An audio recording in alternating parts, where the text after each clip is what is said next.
السلام عليكم ورحمة الله وبركاته. ازيكم حبايبي؟ عاملين ايه؟ وحشتوني كتير كتير. معاكم اسرار المطبخ مع جنى. رجعت لكم النهارده بوصفه جديده وفيديو جديد. فيديو النهارده حادق مش حلو. تمام. النهارده بقى اقدم لكم طريقه عمل كفته الجمبري بكل احترافيه.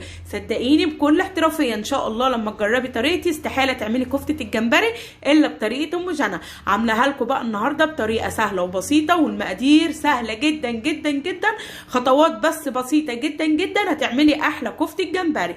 وكمان اعرفك تخزنيها ازاي في الفريزر، هتطلع معاكي بسم الله اللهم بارك. وهنعمل كمان طبق الرز الجميل دوت بالشعريه هنقدمها معاه. بجد فيديو النهارده جميل كتير كتير. فضلا بقى وليس امرا، قبل ما نخش نشوف الطريقه والمقادير على طول لايك، اشتراك، تفعيل جرس عشان يوصل لكم كل فيديوهاتي الجديده اللي بنزلها. يلا بينا بقى نخش نشوف وصفه النهارده ايه على طول. بسم الله حبايبي، ونصلي بينا على الرسول ونخش على مكوناتنا على طول. معايا هنا خضره مشكله، شبت، بقدونس، كزبره. معايا كمان بصلتين مقطعهم تقطيع عشوائي كده زي ما انتم شايفين.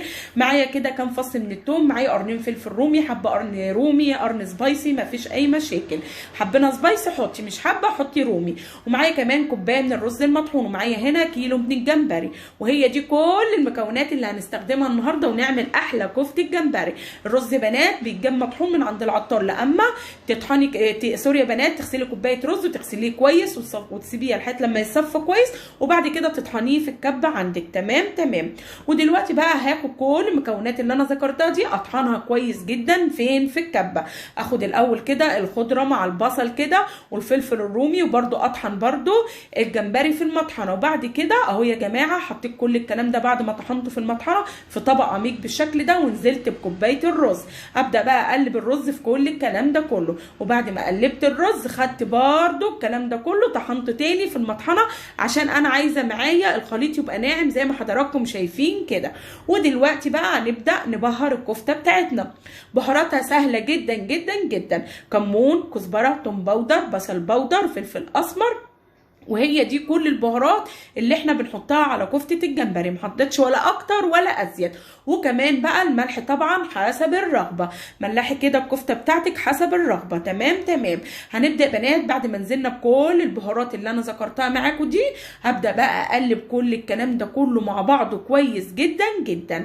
وبعد بقى يا بنات ما هقلب كل الكلام ده كله مع بعض كويس جدا جدا، اخر حاجه بقى دلوقتي هنضيفها الدقيق بقى مش هقول لك بقى ايه على مقدار معين، لا، هنبدا كده ننزل بشويه شويه من الدقيق لحد لما الكفته تبدا تلم معانا بايدينا. مش عايزاها الكفته تبقى ملزقه في ايديكي. تمام زي ما هوريكم دلوقتي. هبدا بقى انا هنا هنزل بشويه شويه من الدقيق زي ما حضراتكم شايفين لحد لما الكفته تتماسك معايا في ايدي بالشكل اللي حضراتكم هتشوفوه دلوقتي. واهم شيء بقى لما نيجي نصبع الكفته بتاعتنا لازم يبقى جنبينا طبق فيه شويه من الزيت. وهنبدا بقى نمسك قطعه كده من عجينه الكفته ونصبع بقى الكفته بتاعتنا. هنصبعها بقى بالشكل دوت. ايه رايكم بقى؟ اهم شيء يا بنات لازم طبق جنبك يبقى فيه زيت عشان الكفته ما تلزقش في ايديكي. حابه بقى تعمليها صوابع، حابه بقى تعمليها بالشكل ده شبه كفتة كده داود باشا، مفيش اي مشاكل، ويبقى معانا بالشكل دوت. وهبدا بقى حبايبي اخلص بقى كل الكميه اللي معايا على نفس الشكل دوت. بالله عليكم طريقه سهله ولا مش سهله؟ كل اللي هيدوقها من ايديكي كده يشكروكي عليها كتير. بجد كان طعمها والله يا بنات تحفه خطيره، وجربوها بس ايه بطريقه ام جنى. وبكده حبايبي اكون خلصت كل الكميه اللي معايا زي ما حضراتكم شايفين كده. طبعا بقى حضرتك عايزه بقى ايه تفرزيها وتشيليها في الفريزر، هتجيبي بقى الطباق الفل بتاعتك وتحطي من تحتيها كده كيس من اكياس التلاجة، وهتبداي على طول تصبعي الكفته بتاعتك وايه وتغطيها بالشكل دوت، وتشيليها بقى ايه على الفريزر بتاعك على طول، تطلعيها على التحمير وعلى التسبيكه على طول. برده كده برده بتوفر معاكي وقت ومجهود. وبكده حبايبي يكون شكل بقى الكفته بتاعتي. دلوقتي بقى الكفته بقى ايه جاهزه اللي احنا ايه نسبك لها التسبيكه بتاعتها. بس قبل التسبيكه هنبدا بقى نحمر الكفته الخطيره بتاعتنا دي. اهم شيء الزيت يبقى غزير، لازم الزيت يبقى كتير كده في الطاسه بتاعتك بالشكل دوت. وهنبدا بقى نحمر الكفته بتاعتي. اهم شيء برده لما نيجي نحمر الكفته لازم تاخد لون موحد زي ما حضراتكم شايفين كده، من جميع الاتجاهات بتاعت الكفته تاخد لون موحد. وعلى طول بقى نبدا بقى نسبك بقى للكفته بتاعتنا. نزلت هنا بمكعب كده من الزبده على شويه زيت، ونزلت كده ببصلايه مفرومه بالشكل اللي حضراتكم شايفينه.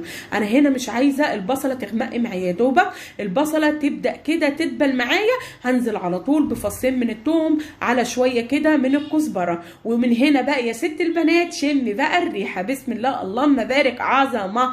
ودلوقتي بقى نزلت كده بعصير الطماطم، اهم شيء برده عصير الطماطم بتاع الكفته. الطماطم اول ما تتضرب في الخلاط لازم تصفيها كويس. ونزلت بقى كده بالطماطم، وانزلي بقى ببهاراتك، فلفل اسود، كمون، كزبره، بابريكا، توم باودر، بصل باودر، وعيشي بقى وشم الريحه الخطيره. قلبي بقى الكلام ده كله مع بعضه كده وغطيها لحد لما تتسبك. وكده بقى حبايبي يكون الطماطم بتاعتي اتسبكت. لما تتسبك بقى انزل كده بمعلقه من السكر. ليه السكر يا جنى؟ عشان السكر بيعادل حموضه الطماطم. تمام، مش عايزين ايه ناكل اكل كده مسبك ويجي لنا حموضه، صح كده ولا مش صح؟ المهم هنا بقى التسبيكه بتاعتي اتسبكت. بعمل خطوه كده مهمه جدا جدا، تمام، عشان ما اضطرش اثناء تسويه الكفته ابدا اللي انا ازودها بميه. تمام، مش عايزه ازود ميه اثناء ما انا حطيت الكفته، لا، اول ما تتسبك كده معايا ببدا هنا ببقى غاليه ميه في الكتل، وازود بقى التسبيكه بتاعتي بميه، وبعد كده تاخد غلوه تاني مع الطماطم. بعد كده ابدا انزل بكميه الصلصه، سوري يا بنات، ابدا بقى انزل بالكفته بتاعتي كلها زي ما حضراتكم شايفين كده. يبقى اول حاجه يا بنات، اول ما التسبيكه تتسبك معاكي انزلي بالميه عشان نضيف الكفته بتاعتنا زي ما حضراتكم شايفين كده. وبعد كده بقى نغطي على الكفته بتاعتنا القمر دي ونسيبها بقى تاخد وتدي مع نفسها. سيبها بقى تاخد وتدي مع نفسها، ويلا بينا بقى نعمل شويه رز بالشعريه، انما سكر. دلوقتي بقى عشان تعملي شويه رز بالشعريه مفلفلين كده، نزلت كده مكعبين من الزبده على شويه من الزيت، ونزلت بكوبايه من الشعريه. ايدينا طبعا بس سيبش المعلقه عشان الشعريه تاخد لون موحد ويبقى لون الذهبي الجميل ده، ما تتحرقش مننا. وغسلت 3 كوبايات من الرز، وابدا بقى انزل بالرز. طبعا بعد ما غسلته لازم نصفيه كويس جدا جدا. وبعد كده هنزل بقى بالملح. طبعا الملح بقى حسب الرغبه، ظبطي ملحك بقى يا ست البنات كده. وبعد كده بقى امسكي معلقه كده وقلبي كل الكلام ده كله مع بعض كويس جدا. لازم يا جماعه نبدا نقلب ونشمع في الرز كويس جدا جدا بالشكل اللي حضراتكم شايفينه، عشان الرز يطلع معانا مفلفل كده والحبه تبقى بحبتها زي ما هتشوفوا معايا دلوقتي. خلاص كده بعد ما الرز اتشمع معايا هبدا بقى هنا يا ست البنات، انا كنت مسخنه ميه من الكتل، هنزل. بصي تنزليش بكميه ميه كتير، انزلي بشويه كده وقلبي على احتياج الرز يا جماعه، سوري، احتياج الرز للميه. تمام. نزلت بشويه ميه وبعد كده قلبت، وبعد كده ازود سنه تاني. تمام قوي كده. مقدار ميه الرز يا جماعه في الرز البلدي بتاعنا كده او الرز المصري بتاعنا، يا دوبك تغطي كده وش الرز زي ما حضراتكم شايفين، ولا تزودي ولا تنقصي. اول ما يبدا بقى يشرب الميه توطي عليه النار سهرايه خالص. وبعد كده بقى الف هنا وشفا. شايفين بقى الرز بسم الله اللهم بارك، حاجه عظمه، مفلفل بقى كده والحبه بحبتها زي ما حضراتكم شايفين، وتحفه تحفه تحفه بامانه. حبه رز كده زي ما الكتاب قال. وبكده حبايبي يكون الرز الخطير بتاعنا دوت كده خلاص جهز. نبدا بقى نشوف الكفته بتاعتنا. بسم الله اللهم بارك، حلاوتك يا ام جنى. ايه رايكم بقى؟ اهو بسم الله ما شاء الله الكفته بتاعتي بقى استوت معايا زي ما حضراتكم شايفين كده. هبدا بقى على طول اغرفها بقى في الطبق بتاعتي بسم الله اللهم بارك، وهوريكي دلوقتي تعرفي ازاي ان الكفته استوت. شايفين بسم الله اللهم بارك، ما احتجتش اللي انا ازود لها ميه ولا اي حاجه. زي ما قلت لك اول ما التسبيكه تتسبك كده يا ست البنات ضيفي الميه عشان بقى الكفته كده تاخد وتدي في السوا مع مع نفسها. وبكده بقى حبايبي بسم الله اللهم بارك يكون بقى طبق الكفته العظمه دوت بقى جاهز والف هنا وشفا. وزي ما انا قلت لك بقى تقدمي معايا كده حبه رز بقى بالشعريه على حبه سلطه على بقى طبق المخلل الجميل بتاعك. وبكده حبايبي يكون بقى طبق الكفته بتاعي بسم الله اللهم بارك طعم وريحه مفيش بعد كده. تعرفي بقى يا ست البنات كده ان الكفته بتاعتك استوت امتى؟ تمسكي كده شوكه، الشوكه تغرز معاكي في الكفته على طول، يبقى كده الكفته بتاعتك يا ست البنات كده استوت. تمام. شايفين بقى الجمال والعظمه دي؟ بسم الله اللهم بارك، بجد بجد تحفه. الريحه كانت خطيره وطعمها اقسم بالله يا جماعه كانت تحفه تحفه، تستاهل التجربه. ودلوقتي بقى حبايبي تعالى اوريكم بقى. شايفين بسم الله اللهم بارك، اول بقى ما تقطميها كده بالشوكه اتقطمت معاكي بكل سهوله بالشكل ده، يبقى كده الكفته بتاعتك استوت بسم الله اللهم بارك. واول كمان ما الشوكه تبدا تغرز معاكي كده يبقى كده الكفته استوت. وبكده بقى حبايبي اكون وصلت لنهايه الفيديو. يا رب كده يكون وصفه النهارده عجبتكم وتعملوا الاحسن والافضل. فضلا بقى وليس امرا، لايك اشتراك تفعيل جرس عشان يوصل لكم كل فيديوهات الجديده اللي بنزلها.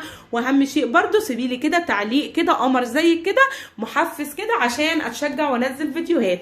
اشوفكم بقى ان شاء الله في وصفه جديده سهله وبسيطه وعلى قد وعلى قد الايد. سلام.